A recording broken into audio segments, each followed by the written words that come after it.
हमारा चैनल फैज़ान पंजतन को सब्सक्राइब करें, लाइक करें, बेल आइकन बटन को दबाएं। या नूर अल्लाह सल्लल्लाहु तआला अलैहि वसल्लम।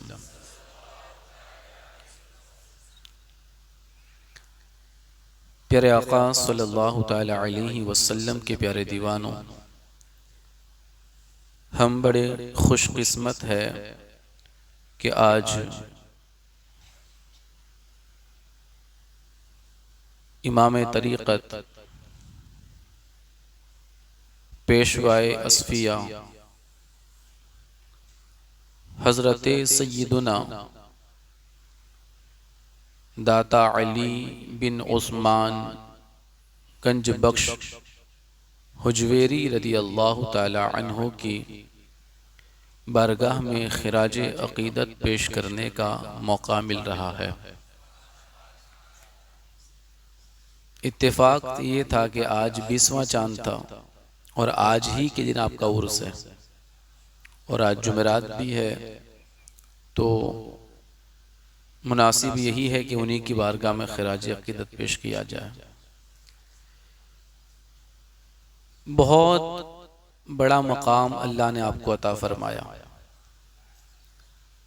हुजूर पीरे पीरा मीरे मीरा सैयदुना शेख अब्दुल कादिर जीलानी गौसे समदानी रदी अल्लाह ताला अन्हो खुद कहते हैं कि अगर मैं उनका ज़माना पाता तो मैं उनसे मुरीद हो जाता। अब यहीं से आप अंदाज़ा लगाएं कि अल्लाह ने आपको कितना बड़ा मकाम दिया होगा। और जिनकी बारगाह में हिंद के राजा मेरे और आपके ख्वाजा हुजूर गरीब नवाज अलैहि रहमा हिंदुस्तान के अंदर जब दाखिल हुए, क्योंकि लाहौर उस वक्त हिंदुस्तान ही में था, जब दाखिल हुए तो आपने उसी बारगाह के अंदर हाजिरी दी और आप ही के मज़ार पर 40 दिन का चिल्ला किया और आपकी बारगाह से इतना फैज़ पाया, इतना फैज़ पाया कि आखिरकार आपने वहां पर लिख दिया और आज तक लिखा हुआ है, गंज बख्शे फैज़ आलम मजहरे नूरे खुदा नाक़िसारा पीरे कामिल कामिलारा रहनुमा। यानी दाता अली हजवेरी की जो जात है ना, वो पूरे आलम में फैज बांट रही है और खजाने बांट रही है। गंज यानी खजाने, ये फैज के खजाने बांट रही है, क्योंकि दाता अली हजवेरी जो है वो नूरे खुदा के मजहर हैं। ये मैं नहीं कह रहा, ये हुजूर गरीब नवाज फरमा रहे हैं और फरमाए कि ये इतनी बड़ी जात है, ये वो पीर है कि ये नाकिसों के लिए, नाकिस यानी जो अधूरे हैं, मुकम्मल नहीं हुए, जो अभी मारिफत के रास्ते के अंदर बीच में पहुंचे हुए हैं, उनकी मंजिल नहीं मिली उनको, तो ये नाकिसों के लिए भी पीरे कामिल है। और फरमाते हैं कि जो कामिल हो चुके हैं उनके लिए भी ये वो जात है जो रास्ता दिखाती है, जो कामिलों को भी रास्ता दिखाए, ये कामिलों के लिए भी रहनुमा है। ये जात दाता अली हजवेरी की है। मुस्तफा करीम के दीवारों, अब देखें उनकी बारगाह में डॉक्टर इकबाल ने यूं खिराज अकीदत पेश किया, सैयदे हजवेर मखदूम उमम, सैयदे हजवेर मखदूम उमम मरकदे ऊ पीरे संजर रा हरम। इसको भी समझे आप। फरमाते हैं सैयद हजवेर यानी कि हजवेरी के बादशाह आप सैयद हैं, ये उम्मत के मखदूम है, तमाम लोगों के मखदूम है। और फरमाते मरकदे ऊ यानी दाता अली हजवेरी का मजार, आपकी कब्र संजर वाले पीर के लिए, यानी गरीब नवाज के लिए। आपका मजार गरीब नवाज के लिए वो मकाम रखता है जो बड़ा ऊंचा मकाम, यानी कि बड़ा अजीम मकाम और बड़ी अजीम बारगाह है, जिसको हरम कहा है आपने। क्या कहा? हरम। यानी मरकदे ऊ पीरे संजर्रा हरम, यानी आपका मजार ये संजर वाले पीर के लिए हरम का मकाम रखता है। इतना बड़ा मकाम और मर्तबा है आपका। और मुस्तफा करीम के दीवानों, मुजद्दिद अल-फैसानी, उन्होंने आपकी बारगाह में क्या लिखा? फरमाते उनकी जात तो जात है, मेरी निगाहों में तो उनका शहर लाहौर हिंद के तमाम शहरों का वो सबसे पाकीज़ा शहर है। ये फरमाया आपने। और वो भी इसलिए क्योंकि आपके कदमों की बरकत लाहौर को मिली है। या फरमाते हैं मुस्तफा करीम के दीवानों, आपका जो नाम है वो है अली। क्या नाम है आपका? अली। इसीलिए दाता अली कहते हैं। अली आपका नाम है। आपके वालिद का नाम है उस्मान। आप अफगानिस्तान के मशहूर इलाके गजनी के अंदर पैदा हुए। गजनी के अंदर दो मोहल्ले थे, एक का नाम था जुल्लाब और दूसरा का नाम हजवेर। ये दो मोहल्ले थे। तो आप इन दोनों मोहल्लों में रहे हैं। कुछ वक्त आपने जुल्लाब में गुजारा है और कुछ वक्त आपने हजवेर में गुजारा है, इसलिए आपको हजवेरी कहते हैं। आपको इसी वजह से हजवेरी भी कहा गया और जुल्लाबी भी कहा गया। आप कमोबेश 400 हिजरी में पैदा हुए। कौन सी हिजरी में? 400। यानी आप समझ लो कि आज से 1000 साल पुराने आपकी पैदाइश, 1000 से भी ज्यादा है। और उस वक्त अगर हम ईसवी सन के एतबार से देखें तो मेरे हिसाब से वो 1009 या 1010 के आसपास ईसवी सन था। आप हजरत इमाम हसन की औलाद में से हैं। हजरत इमाम हसन की, और अम्मी जान की तरफ से इमाम हुसैन की औलाद में से हैं। यानी आपका नजीबुत तरफैन होना ऐसे ही है जैसे गौसे पाक का है, क्योंकि हुजूर गौसे पाक भी वालिद की तरफ से हसनी है और वालिदा की तरफ से हुसैनी है। तो दाता अली हजवेरी को भी मौला अली की बारगाह से दोनों फैज मिले हैं। हसनी फैज भी मिला है, हुसैनी फैज भी मिला है। आप हसन मुजतबा की औलाद में से हैं और आपकी वालिदा इमाम हुसैन की औलाद में से हैं। आप अली रहमा सुल्तान महमूद गजनवी के बनाए हुए कायम करदा मदरसे के अंदर आपने 12 साल की उम्र में तालीम हासिल की है। सुल्तान महमूद गजनवी, क्योंकि गजनवी ये अफगानिस्तान का इलाका था और उस वक्त उनकी हुकूमत थी। बल्कि उनके हवाले से एक बड़ा प्यारा वाकया भी है। 12 साल की उम्र थी और आप उस मदरसे में पढ़ रहे थे। सुल्तान महमूद गजनवी के दौर के अंदर अफगानिस्तान की सरजमीन पर आपसे बड़ा कोई आलिम नहीं था। दाता साहब से बड़ा कोई आलिम नहीं था, वो सबसे बड़े आलिम थे।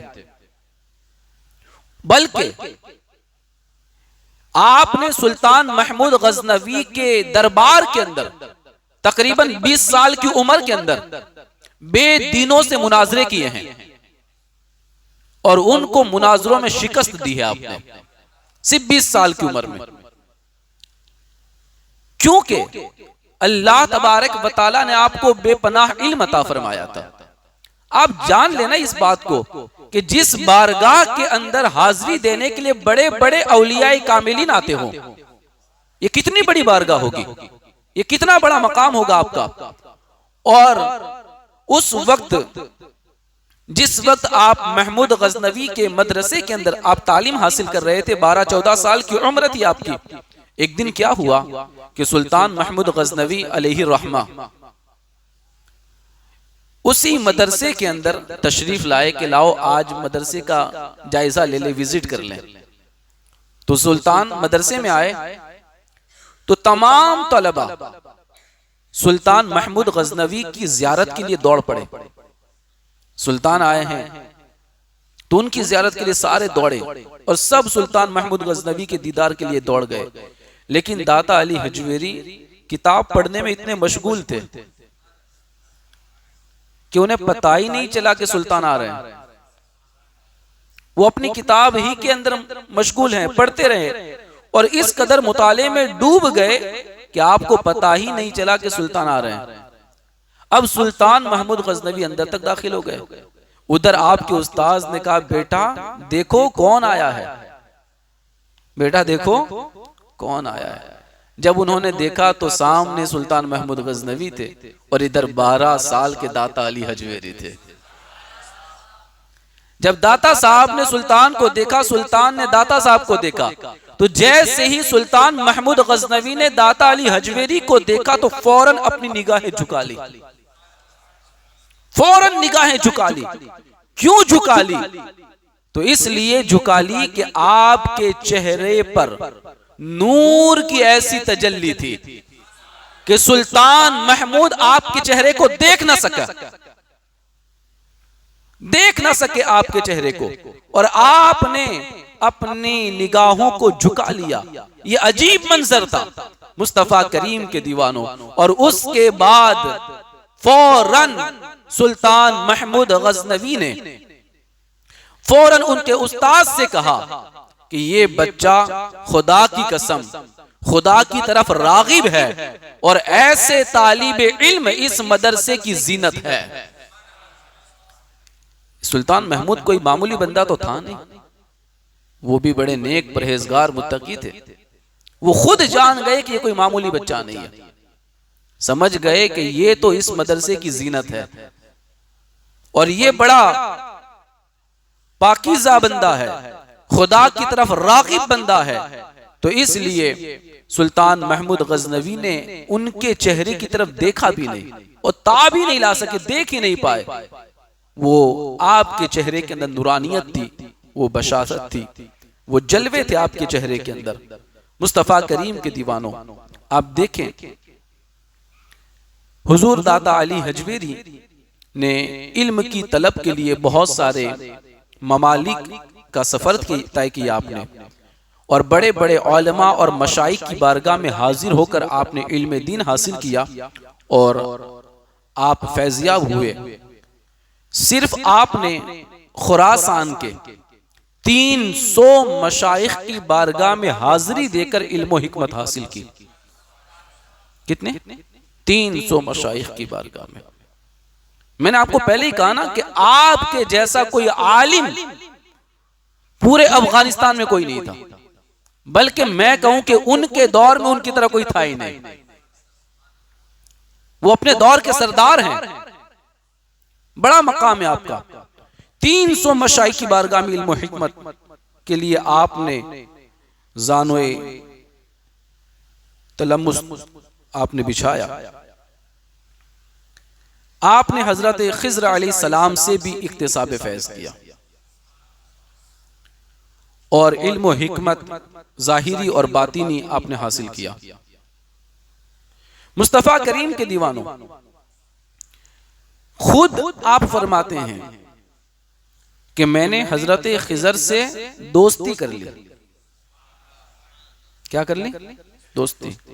हजरत खिज़र अल्लाह के नबी है ना, जो अक्सर औलिया कामिलीन की बारगाह में आते हैं, तो कहते हैं वो तो मेरे दोस्त थे, मैंने उनसे दोस्ती कर ली थी।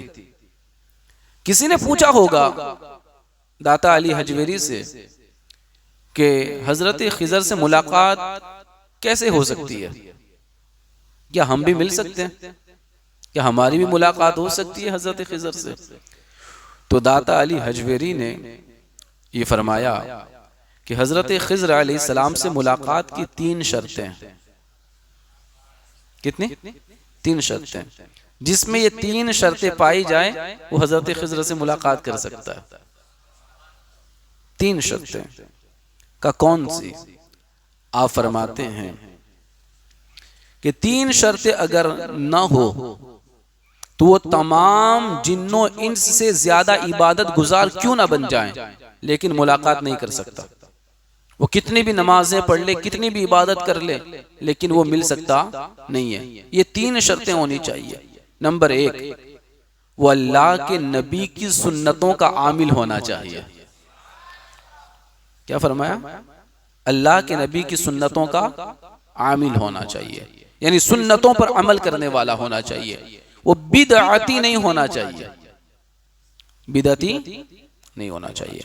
का नंबर 2 फरमाया दुनिया पर हरीस न हो, यानी दुनिया की लालच न हो। और फिर आगे फरमाते कैसी लालच न हो, क्योंकि आज कोई भी कह सकता है कि मेरे दिल में लालच नहीं है, मैं लालची नहीं हूं। लेकिन आप फरमाते हैं कैसा होना चाहिए? फरमाया अगर वो एक रोटी भी दूसरे दिन के लिए बचाकर रखे तब भी हजरत खिजर से मुलाकात नहीं कर सकता। क्या फरमाया?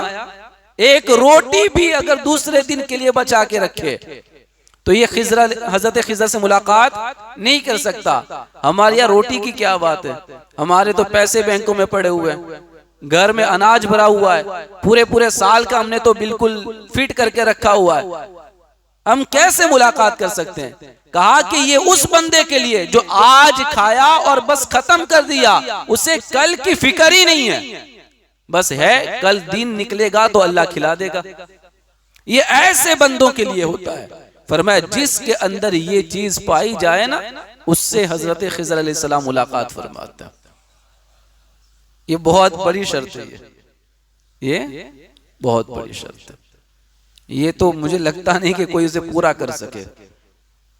और नंबर 3, मुसलमानों के लिए उसका सीना बिल्कुल साफ होना चाहिए। मुसलमानों के लिए सीना साफ होना चाहिए, न तो उसके दिल में कीना हो, नहीं हसद हो और नहीं तकब्बुर हो। जो दिल का साफ बंदा हो ना, वो हजरत खिजर अलैहिस्सलाम से मुलाकात कर सकता है। मुस्तफा करीम के दीवानों, आपने खूब इल्म दीन हासिल किया, बड़े बड़े औलमा की बारगाह में, मशाइख की बारगाह में हाजिरी दी, बल्कि आपके हवाले से फरमाया गया कि आप मुल्क शाम गए, सीरिया, फिर इराक गए, उसमें बगदाद शरीफ में आपने हाजिरी दी, अजरबैजान, तबरिस्तान, किरमान, खुरासान, मावराहुन नहर, तुर्किस्तान वगैरह का सफर आपने किया। बहुत सारे ममालिक आपने घूमे और घूमने का मकसद यही था कि बुजुर्गों से मिले, औलमा से मिले, मशाइख से मिले और उनकी बारगाह से इल्म दीन को हासिल करें। खूब इल्म सीखा आपने, खूब सीखा, और सीखने के बाद फिर आप ने जब जाहिरी उलूम को हासिल कर लिया तो अब बातिन की सफाई के लिए मुर्शिद की तलाश में निकले। आप बहुत बड़े मुसन्निफ भी थे, वैसे तो आपके अंदर अल्लाह ने बहुत सारे कमालात रखे थे। आपकी एक एक किताब इतनी अजीम है कि फरमाया गया कि उसको बंदा पढ़ ले तो जिंदगी बन जाए उसकी। और मैं नहीं कहता, निजामुद्दीन औलिया है ना, उन्होंने खुद फरमाया, खुद निजामुद्दीन औलिया फरमाते हैं कि दाता अली हजवेरी की एक मशहूर किताब कशफुल महजूब, कशफुल महजूब, वो इतना बड़ा दर्जा रखती है। मैं अभी घर पे छोड़ के आया, वरना आपको दिखा देता कि ये कौन सी किताब है। पूरा दिन उसी को लेके मैं बैठा था। तो निजामुद्दीन औलिया ने पढ़ा उसको, बल्कि बड़े बड़े वलियों ने पढ़ा उसको, और निजामुद्दीन औलिया फरमा गए कि ये तसव्वुफ की ऐसी किताब है कि फरमाया गया कि जिसको कोई पीर ना मिलता हो,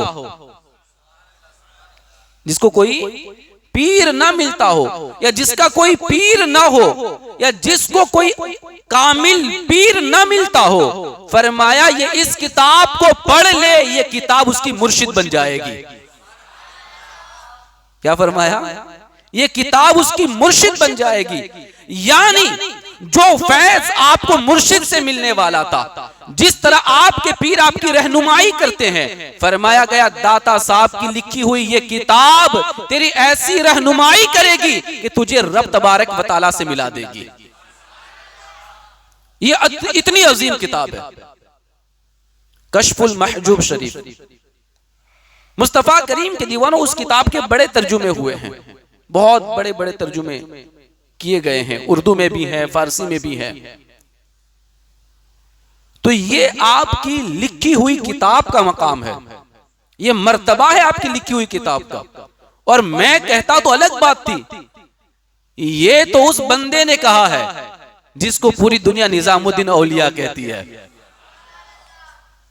एक अल्लाह का वली जब उसे पढ़ता है तो क्या पढ़ा होगा उन्होंने, क्या देखा होगा किताब के अंदर, क्या महसूस किया होगा उस किताब के अंदर। बल्कि मैंने भी कई मर्तबा उसको पढ़ा, पूरी तो ना पढ़ सका, लेकिन जहां जहां से मैंने पढ़ा तो मैंने यकीनन देखा कि ये वो किताब है जो दिल के अंदर इश्क मुस्तफा पैदा कर देती है, हमें इस बात पर सोचने पर मजबूर करती है कि हम जो भी कर रहे हैं ना वो कुछ भी नहीं है, अभी तो हमने एक कदम भी आगे नहीं बढ़ाया। इस सोचने पर मजबूर करती है वो किताब। और वो किताब अकाईद के एतबार से भी बड़ी मजबूत है, क्योंकि उसमें दाता अली हजवेरी ने जो अकाईद पे बात की है और जो अकाईद को उन्होंने वाज़े किया है, ये बिल्कुल हमारे लिए बहुत जरूरी है। आपने उसी किताब के अंदर इस बात का ऐलान फरमाया है और वाज़े किया है कि कोई भी वली कितना ही बड़ा क्यों ना हो जाए, वो किसी नबी के बराबर नहीं हो सकता है। उसी के अंदर आपने तहरीर फरमाया और आपने ये भी लिखा है कि तमाम नबियों के बाद सबसे बड़ा मर्तबा सिद्दीक़ अकबर का है। ये भी दाता साहब ने लिखा है।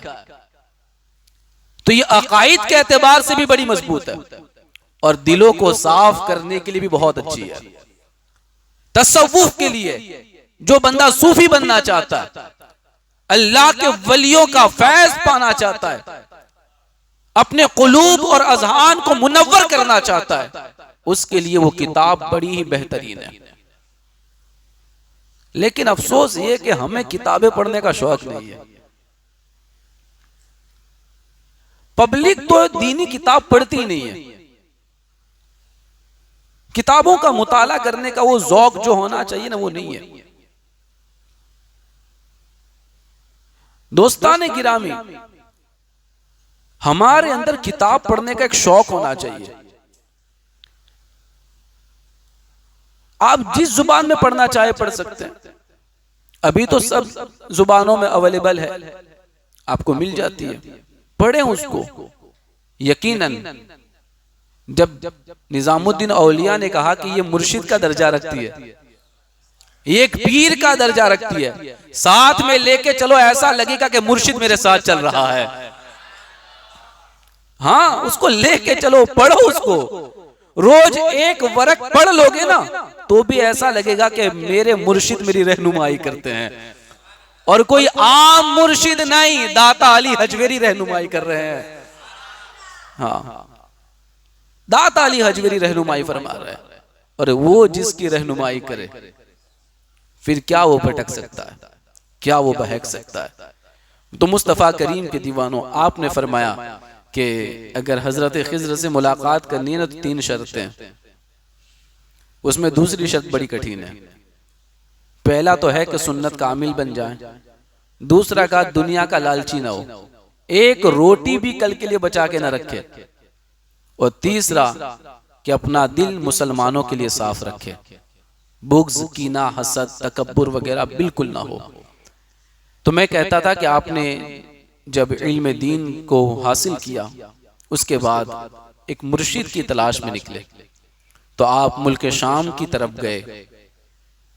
फिर आपने हजरत सैयदना अबुल फज़ल मोहम्मद बिन हसन खुत्तली रहमतुल्लाहि ताला अलैहि की बारगाह में हाजिरी देकर अपना हाथ उनके हाथ में दे दिया, उनसे बैत हुए। अब आप सोचें कि जब दाता साहब ऐसे हैं तो मुर्शिद कैसे होंगे। ये भी देखने वाली बात है ना। जब आप ऐसे हैं तो आपके मुर्शिद कैसे होंगे। और आपको मैं बताऊं, हुजूर दाता अली हजवेरी अलैहि रहमा का जो सिलसिला है ना, ये सिर्फ 9 वास्तों से मौला अली तक पहुंचता है। कितने वास्तों से? 9 वास्तों से। बीच में 8 लोग हैं सिर्फ। कितने? सिर्फ 8 लोग। और बरकत के लिए मैं 8 नाम भी गिना देता हूं, वो कौन है, ताकि उन बुजुर्गों का फैज मिल जाए। दाता अली हजवेरी अलैहि रहमान ने अपना हाथ सैयदुना अबुल फजल मोहम्मद बिन हसन के हाथ में दिया। ये सैयदुना अबुल फजल मोहम्मद बिन हसन ये खलीफा हैं, ये मुरीद हैं हजरत सैयदुना अबुल हसन अली बिन इब्राहिम हुसरी के। और हजरत सैयदुना अबुल हसन अली बिन इब्राहिम ये खलीफा हैं और मुरीद हैं हजरत सैयदुना अबू बकर शिबली रहमतुल्लाह ताला अलैहि के। और हजरत सैयदुना अबू बकर शिबली रहमतुल्लाह ताला अलैहि ये मुरीद और खलीफा हैं हजरत सैयदुना जुनैद बगदादी रदी अल्लाह ताला अन्हु के। और हजरत जुनैद बगदादी ये खलीफा हैं हजरत सैयदुना सिर्री सख्ती रहमतुल्लाह ताला अलैहि के। और हजरत सर्री सख्ती रहमतुल्लाह ताला अलैहि ये खलीफा हैं हजरत मारूफ करखी रहमतुल्लाह ताला अलैहि के। और हजरत मारूफ करखी ये खलीफा हैं हजरत दाऊद ताई के। और हजरत दाऊद ताई अलैहि रहमा खलीफा हैं हजरत हबीब आजमी के। और हजरत हबीब आजमी अलैहि रहमा ये खलीफा हैं हजरत ख्वाजा हसन बसरी के। और ख्वाजा हसन बसरी खलीफा हैं मौला अली के। सिर्फ 9 वास्तों से, बीच में 9 लोग हैं। और दाता अली हजवेरी सीधे ही आपका शजरा मौला अली से मिल जाता है। मुस्तफा करीम के दीवानों, तो ये है शजरे तरीकत के अंदर। इसीलिए आप फरमाते हैं कि मैं जुनैदी सिलसिले से हूं। आप फरमाते हैं, क्या फरमाते हैं? जुनैदी, यानी जुनैद बगदादी के तरीके पर हैं आप तरीकत के अंदर, मुस्तफा करीम के दीवानों। और ये बड़ा अजीम सिलसिला है। हुजूर दाता अली हजवेरी ने बहुत सारे ममालिक का भी सफर किया और बहुत सारे बुजुर्गान दीन से मुलाकात की और बड़े बड़े सूफिया की बारगाह में जाकर आपने फैज पाया। मुस्तफा करीम के दीवानों, दाता अली हजवेरी अलैहि रहमा ये हुसूल मारिफत के खातिर बेहद इबादत और रियाजत की और रज़ाए इलाही के लिए ऊनी लिबास भी आपने पहना और मोहब्बत इलाही में फक्र फाका इख्तियार किया और इश्क मस्ती के अंदर साबित कदमी के खातिर मसाइब और मुश्किलात में खूब आपने सब्र किया और अपने वक्त के जलीलुल कद्र उलमा और मशाइख की बारगाह में हाजिरी देकर इक्तिसाब फैज किया। और फिर बिल आखिर अल्लाह के फजल करम से आपकी मारिफत इलाही की तकमील हुई और फिर आप अपने मुर्शिद के हुक्म पर गजनी से यानी अफगानिस्तान से आप हिंद की सरजमीन पर तशरीफ लाए और लाहौर में आपने कयाम किया, क्योंकि उस वक्त सब हिंद ही था। उस वक्त सब हिंद ही था। लाहौर की सरजमीन पर आपने कयाम फरमाया। उस वक्त लाहौर की जो सरजमीन थी ना, ये कुफ्र और शिर्क से भरी हुई थी। अभी की तरह वहां माहौल नहीं था। ये आज जो हिंदो पाक में जो जगमगाहट है और आज जो ईमानी कुव्वत और जज्बा देखने को मिलता है, ये दाता अली हजवेरी की बरकतें हैं। मुस्तफा करीम के दीवानों, तो आप अपने साथ 2 साथियों को लेकर हजरत अहमद हम्माद और हजरत सईद हजवेरी, इन दोनों को लेकर आप 3 लोगों के काफिले की सूरत में लाहौर हिंद में तशरीफ लाए। उस वक्त लाहौर शहर कुफ्र और शिर्क के अंधेरे में डूबा हुआ था। उसको आपने अपने मेहनत और मशक्कत से और अपनी तबलीग दीन से नूर इस्लाम से रोशन फरमा दिया। इसलिए सैयदुना मुजद्दिद अल्फसानी ने लाहौर के बारे में फरमाया कि लाहौर को दाता अली हजवेरी की वजह से हिंदो पाक के तमाम शहरों का कुतुब कहा जाता है। क्या कहा जाता है? कुतुब करार दिया जाता है। और फरमाया कि इस शहर की बरकत पूरे हिंद में फैली हुई है, पूरे हिंद में फैली हुई है। सही बात है ना। आज पूरे हिंदुस्तान में फैज गरीब नवाज का है ना, तो गरीब नवाज ने फैज पाया कहां से? लाहौर से। कहे सुभान अल्लाह। हाँ, मुजद्दिद अल्फसानी ने कहा है ना, ऐसे ही थोड़ी कहा है आपने। फरमाए पूरे हिंद में लाहौर का फैज है, पूरे हिंद में लाहौर का फैज है। मुस्तफा करीम के दीवानों, आपने सबसे पहले लाहौर तशरीफ लाकर सबसे पहले जो काम किया ना, वो आपने अल्लाह का घर मस्जिद बनाई। सबसे पहला काम आपने, अपना घर नहीं बनाया, पहला घर अल्लाह का बनाया। आप देखें ना, हमारे नबी जैसे ही मक्कतुल मुकर्रमा से हिजरत फरमाते हैं और मदीने पाक तशरीफ लाते हैं, तो आप भी सबसे पहले मस्जिद बनाते हैं, है ना। सबसे पहले मस्जिद, मस्जिद कुबा, हुजूर ने सबसे पहले उसकी बुनियाद रखी थी ना। और फिर आने के बाद फिर मस्जिद नबवी, मदीना में सबसे पहले मस्जिद कुबा, जिसमें बंदा 2 रकात नमाज पढ़े तो उम्रा का सवाब मिल जाता है। तो हुजूर ने भी सबसे पहले मस्जिद की बुनियाद रखी, और हुजूर के बेटों ने भी जहां पहुंचे सबसे पहले मस्जिद की बुनियाद रखी, क्योंकि वो जानते हैं कि मस्जिद वो जगह है जहां से इस्लाम को जिंदा किया जा सकता है, जहां से दीन फैलाया जाता है। और दाता अली हजवेरी ने मस्जिद बनाकर उसी मस्जिद में बैठकर आपने लोगों को कुरान सुनाया, हदीसें सुनाई, लोगों को दर्स दिया, लोगों को दीन के करीब किया, और आपने फिर धीरे धीरे उसी मस्जिद से लाहौर की सरजमीन पर इस्लाम के चांद को रोशन फरमा दिया। तो आप देखें मस्जिदों का क्या मकाम है। ये हम जो इस्तेमाल कर रहे हैं ना, ये कोई नई बात नहीं है। दाता साहब भी इसी तरह लोगों को जमा किया करते थे और इसी तरह लोगों की इस्लाह फरमाया करते थे।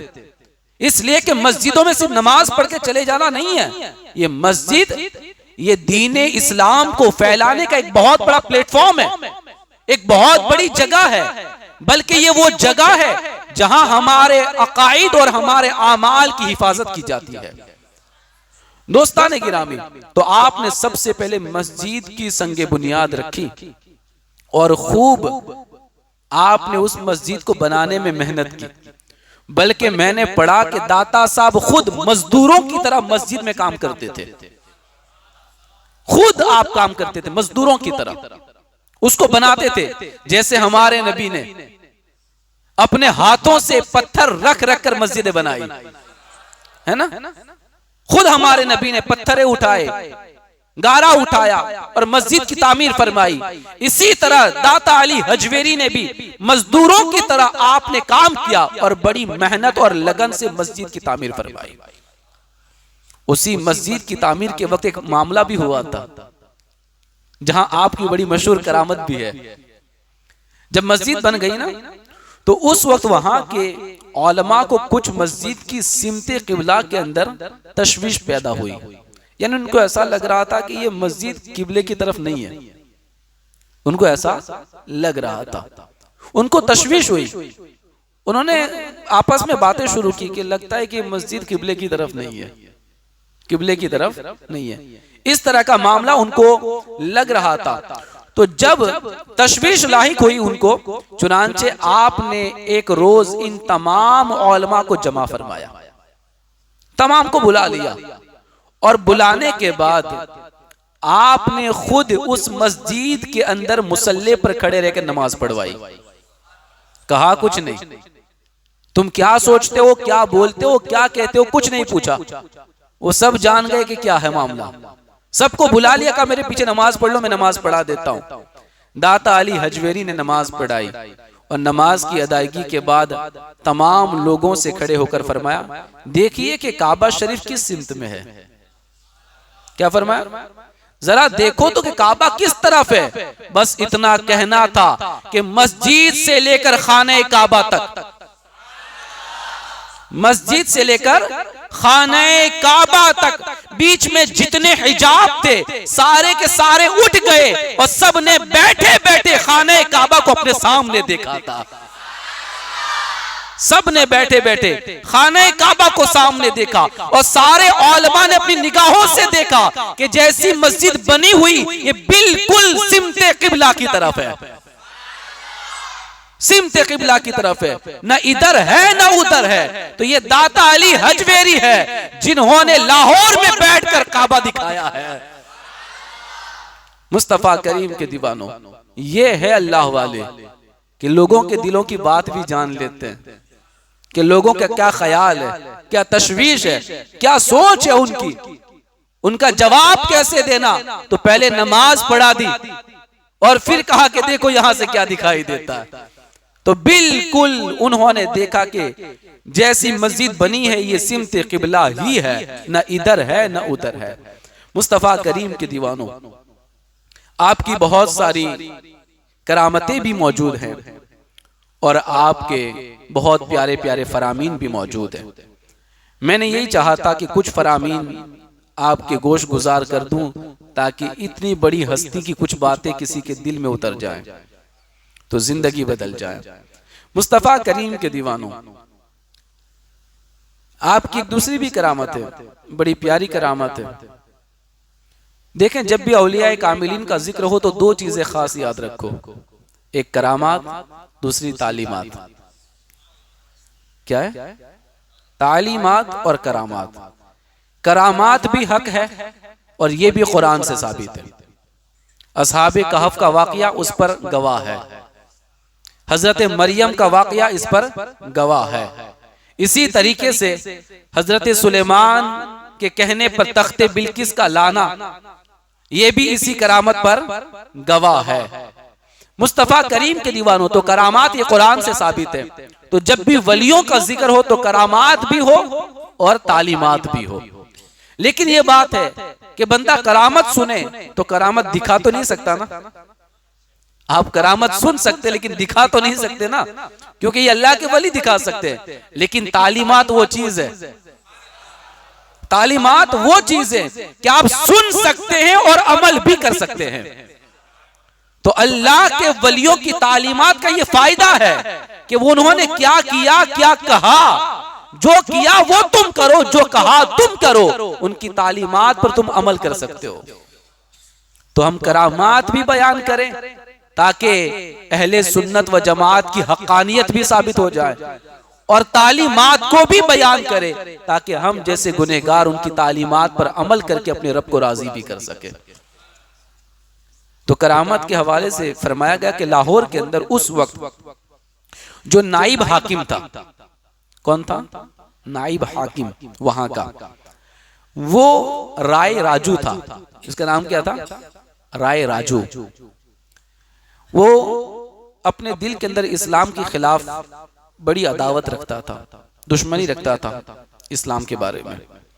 बज़ाहिर मुसलमानों के साथ अच्छा और नरमी से बर्ताव करता, लेकिन दिल के अंदर तो नफरत रखते। लोगों ने दाता अली हजवेरी की वारगाह में आकर अर्ज किया, हुजूर ये इसका मामला ऐसा है, दीन से बड़ी दुश्मनी रखता है, मुसलमानों से नफरत रखता है, सिर्फ ऊपर ऊपर अच्छी बातें करता है। कहा ठीक है, कोई बात नहीं। आपने अपने हाथों को उठाया और अल्लाह की बारगाह में अर्ज किया, मौला राय राजू के दिल को बदल दे, उसके दिल को बदल दे। बस आपको दुआ करनी थी, अल्लाह ने आपकी दुआ कबूल फरमाई। यही कहा कि अल्लाह दिल को बदल दे, दिल को नरम कर दे, यही आपका कहना था। अल्लाह ने आपकी दुआ कबूल फरमाई और वो आपकी बारगाह में आया और आकर इस्लाम कबूल करके मुसलमान हो गया। मुसलमान तो हुआ ही हुआ और फिर कहता है कि हुजूर ये चाहता हूं कि मैं आपकी खिदमत करूं, आपका खादिम बना रहूं, आपके दर की मैं गुलामी करता रहूं। तो दाता साहब ने उसको अपना खादिम बना लिया और खादिम क्या बनाया, उसकी नस्ल को भी आपने दुआ दे दी। आज भी 1000 साल के बाद आज भी दाता साहब की चौखट पर जो गुलामी करते हैं और जो वहां की खिदमत करते हैं और जो उस मस्जिद की साफ सफाई करते हैं, ये उसी राय राजू की औलाद में से हैं। आज भी उनकी औलाद में से उनके दर की गुलामी करते हैं उनके दर की खिदमत करते हैं। मुस्तफा करीम के दीवानों, इतना फैज आपने उनकी नस्लों को अता फरमाया और नस्लों को फैज नसीब हुआ। आज भी उनकी औलाद दरगाह और मस्जिद की देखभाल करती है और खिदमत के फराइज अंजाम देती है। दाता अली हजवेरी ने उसका नाम फिर आपने राय राजू के बजाय शेख हिंदी रखा। क्या रखा? शेख हिंदी। शेख हिंदी जब आपने उसका नाम रखा, उसको खिताब दिया आपने, जो आज भी बड़े मशहूर बुजुर्गों में उनका नाम आता है। यानी अपने पास रख के सिर्फ खिदमत नहीं करवाई, उसको भी वली बना दिया, उसको भी वली बना दिया। और कैसा वली बनाया? उनका मजार भी दाता अली हजवेरी के करीब में है, वही है उनका मजार। तो मुस्तफा करीम के दीवानों, ये है दाता अली हजवेरी की निगाहें, ये है आपकी दुआएं। इसीलिए उस बारगाह के अंदर बड़े बड़े वलियों ने हाजिरी दी है, बड़े बड़े वलियों ने हाजिरी दी है। मुस्तफा करीम के दीवानों, आप बस इतना सोचो ना कि हम अजमेर शरीफ हाजिरी देते हैं तो दिल कितना बाग बाग हो जाता है? तो उस ख्वाजा ने उस बारगाह से कैसा फैज पाया होगा, क्या पाया होगा उस बारगाह से कि जो आज उनके जरिए से हमें इस दर से मिल रहा है। प्यारे आका सल्लल्लाहु ताला अलैहि वसल्लम के प्यारे दीवानों, तो ये है दाता अली हजवेरी का मकाम और मर्तबा। दो चार बातें सिर्फ 5 मिनट के अंदर आपकी तालीमात के हवाले से, आपके मलफूजात के हवाले से कि आप क्या इरशाद फरमाते हैं, देखें। तो हुजूर दाता अली हजवेरी फरमाते हैं कि लिबास औलिया को दुनिया कमाने का जरिया बनाने वाला अपने लिए आफत को मोल लेता है। यानी कुछ लोग वलियों का भेष धारण कर लेते, रूप ले लेते वलियों जैसा, जुब्बा कुब्बा, थोड़े से बाल सुन्नत के मुताबिक बढ़ा दिए, बल्कि अब तो कुछ इससे भी आगे निकल जाते हैं, और अपने आप को ऐसा सूफी टाइप बना दिया। अब न उसकी जिंदगी में नमाज नजर आती है, न तकवा नजर आता है, न कोई परहेजगारी नजर आती है, बल्कि 4 5 6 अंगूठियां पहन लेते हैं और कहते हैं हम तरीकत वाले हैं। तो ये सारा मामला जब होता है तो दाता साहब ने उनका भी ऑपरेशन कर दिया। दाता साहब फरमाते, लिबास औलिया को दुनिया कमाने का जरिया बनाने वाले, यानी उन्होंने देखा कि यार ये जो पब्लिक है ना, ऐसे लोगों को बहुत मानती है और खूब पैसा भी देती है और खूब नवाजती है। कुछ तो इतने पागल होते कि पूरा बंगला उनके नाम कर देते, पूरी जमीन उनके नाम कर देते हैं। क्या से क्या हो जाता है। मैं यहाँ सच्चे सूफी की तौहीन नहीं कर रहा, ये डुप्लीकेट वालों की बात कर रहा हूँ। वरना अल्हम्दुलिल्लाह जो सच्चे अल्लाह वाले होते हैं ना, उनकी निगाहों में वो कमाल होता है, जिस पे निगाह डालते हैं उसकी जिंदगी बदल देते हैं। तो ये फरमाया, लिबास औलिया को दुनिया कमाने वाले, उसका जरिया बनाने वाले अपने आप के लिए आफत मोल लेते हैं, यानी ये खुद बर्बाद हो जाते हैं, ये खुद बड़ी मुश्किल में गिरफ्तार हो जाते हैं। आप फरमाते हैं, आग पर कदम रखना तो नफ्स गवारा कर सकता है। ये जुमला सुनना दाता साहब का, मैंने पढ़ा तो मैं खुद हैरान हो गया। क्या फरमाते हैं? आग पर कदम रखना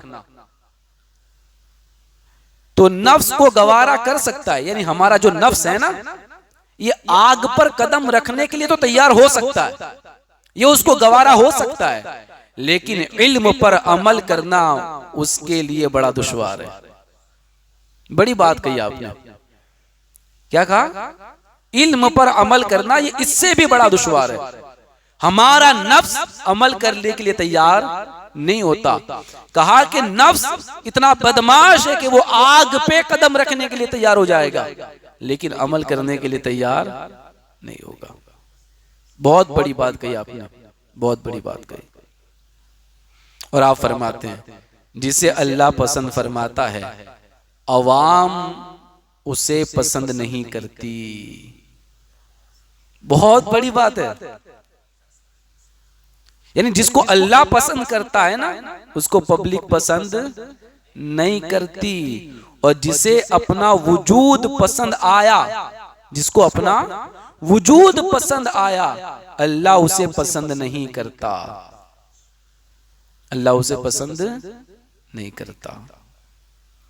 इसीलिए हर एक के दिल में बसने के लिए हर एक की मन की मर्जी की बात ना कहा करो, क्योंकि जो हक बोलेगा लोगों के दिलों से थोड़ा बाहर तो निकलेगा, लोगों को खटकेगा ना, क्योंकि ये हक बोल रहा है। लोग नफरत भी करेंगे, गालियां भी देंगे, बुरा भला भी कहेंगे। तो आप फरमाते हैं कि जिसे अल्लाह पसंद करे अवाम उसे पसंद नहीं करती, लोग उसे कड़ा समझते हैं, खतरनाक समझते हैं। और फरमाया जिसे अपना वजूद पसंद आ गया उसे अल्लाह पसंद नहीं करता। बुरे लोगों की सोहबत में रहने वाला शरारत नफ्स का शिकार बन जाता है। अगर बंदे में भलाई और नेकी हो तो नेकों की सोहबत में रहना पसंद करता है। हाँ। बुरों की सोहबत में रहोगे ना तो बुराई के शिकार बन जाओगे, शरारतों के शिकार बन जाओगे, नफ्स की शरारत उसमें आ जाएगी। और आप फरमाते हैं कि सिर्फ इल्म पर कनाअत करने वाला आलिम नहीं, यानी सिर्फ पढ़ लिया, जान लिया, बहुत कुछ आ गया मुझे, वो आलिम नहीं। सिर्फ किताबें पढ़ लेने से कोई आलिम नहीं बन जाता। फरमाते सिर्फ इल्म पर कनाअत करने वाला आलिम नहीं, अमल की बरकत से इल्म फायदा देता है। लिहाजा कभी भी इल्म को अमल से जुदा नहीं करना चाहिए। यानी कहने का मतलब यह है जो पढ़े और पढ़कर अमल करे वही आलिम है। पढ़े और पढ़कर अमल करे, जो अमल भी करता हो वही आलिम है। सिर्फ पढ़ जाए वो आलिम नहीं। और आप फरमाते हैं अल्लाह के महबूब और पसंदीदा बंदों की सोहबत दिलो जान के एवज भी मिल जाए तो भी सस्ती है। ये सुनना, ये फरमान आखिरी फरमान, उसके बाद नहीं कहूंगा। दाता साहब क्या फरमाते हैं? अल्लाह के महबूब और पसंदीदा बंदों की सोहबत अगर मिल जाए, क्या कहते हैं? उनकी सोहबत मिल जाए तो ये उनकी सोहबत दिलो जान के बदले भी मिले तो भी सस्ती है। दिलो जान के बदले में मिले तो भी, यानी जान भी चली जाए बस अल्लाह का महबूब बंदा मिल जाए तो क्या ये सस्ता है? ये बहुत सस्ता सौदा है, क्योंकि उनका तरीक़े अमल बरगुज़ीदा और तमाम आलम से अलाहिदा है। उनकी बरकत से इंसान मकासिदे दारैन हासिल कर लेता है। ये फरमाया। आप समझो कि अच्छों की सोहबत कितनी बड़ी चीज है, नेक लोगों की सोहबत कितनी बड़ी चीज है। फरमाया गया कि दिलो जान भी देना पड़े तो दे दो, लेकिन कोशिश करो कि अच्छों की सोहबत मिल जाए, नेक लोगों की सोहबत मिल जाए, अल्लाह वालों की सोहबत मिल जाए। इसलिए कि उनकी सोहबत ऐसी है कि जो उनकी सोहबत में बैठ जाता है तो ये दुनिया में भी कामयाब हो जाता है, आखिरत में भी कामयाब हो जाता है, मकासिदे दारैन हासिल कर लेता है। वो दोनों जगहों की, दोनों घरों की, दोनों दारैन की, यानी कि यहाँ की भी वहां की भी, दारे दुनिया और दारे आखिरत, दोनों की वो भलाइयां हासिल कर लेता है।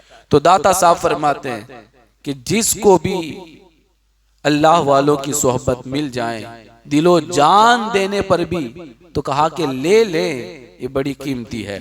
अल्लाह वालों की सोहबत से दुनिया भी संवरती है, आखिरत भी संवरती है। तो ये है दाता अली गंज बख्श हजवेरी रहमतुल्लाह ताला अलैह। ये आपका मकाम है, ये आपका मर्तबा है, ये आपकी शान है। ये बड़े ऊंचे मकाम के बुजुर्ग हैं। इसलिए मेरा एक मशवरा है कि हो सके तो उनकी लिखी हुई किताब किसी आलिम दीन की सोहबत में बैठकर पढ़ने की कोशिश करें, क्योंकि कश्फुल महजूब मैं खुद पढ़ रहा हूं, आपकी समझ में आने वाली नहीं है, पब्लिक के लिए तो है नहीं है।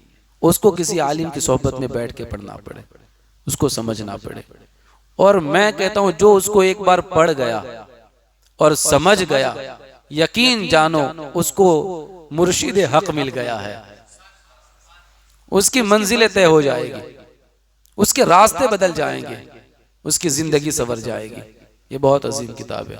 अल्लाह से दुआ करें अल्लाह ताला हम तमाम को इस पर अमल की तौफीक अता फरमाए और इस अजीम हस्ती की बरकतें हम तमाम को नसीब फरमाए। उनका फैज़ अल्लाह ताला हमको अता फरमाता रहे। व आखिरु दावाना अनिल हम्दुलिल्लाहि रब्बिल आलमीन। फैज़ान भाई।